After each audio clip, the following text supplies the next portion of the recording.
সেদিন না ভীষণ বৃষ্টি ছিল আর আমরা ভীষণ আনন্দ করছিলাম।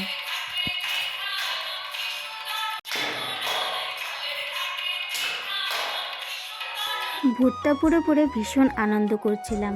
অ্যাকচুয়ালি হাফলংয়ের ওয়েদার তো তোমরা জানোই, হাফলংয়ে কিন্তু কখনো রোদ, কখনো বৃষ্টি, কখনো মেঘ, তো কখনো ঝড়ো হাওয়া, এরকম ওয়েদার চলতেই থাকে। তো আমরা যেদিন গিয়েছিলাম সেদিন ওয়েদারটা খুব ভালোই ছিল।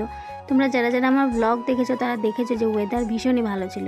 কিন্তু তার পরের দিন এতটা বৃষ্টি দিয়েছিল সকালবেলা, কিন্তু তার মধ্যেও কিন্তু আমরা বাজারে চলে গেছিলাম। যেহেতু বাচ্চাদেরকে নেইনি, তো ওরা আমাদেরকে বলেছিল ওদের জন্য কিছু খাবার আনার জন্য।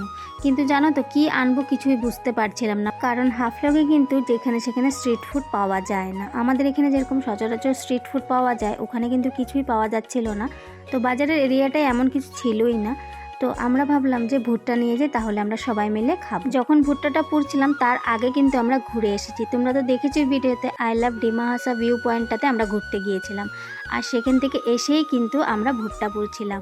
আসলে হাফলংয়ের ওয়েদার ঠান্ডা থাকায় ওদের বাড়িতে কিন্তু সব ব্যবস্থাই আছে, যেমন এই কয়লার চুলোটা কিন্তু ভীষণ ভালো লেগেছে আমার। কয়লা এনে চুলো ধরানোর কাজটা কিন্তু ভাগ্নের বরই করেছিল। আর এত সুন্দর লাল রঙের একটা ভুট্টা পেয়ে আমার মনটা তো আরো ভালো হয়ে গেছিল।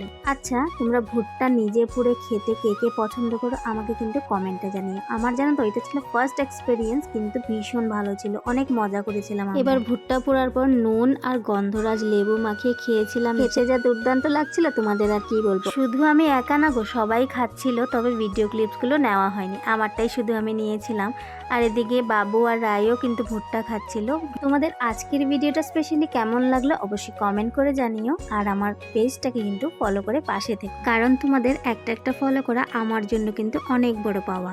আজ তাহলে আসি, দেখা হবে অন্য একটা ভিডিওতে। তোমরা সবাই অনেক ভালো থেকো, সুস্থ দেখো, বাই।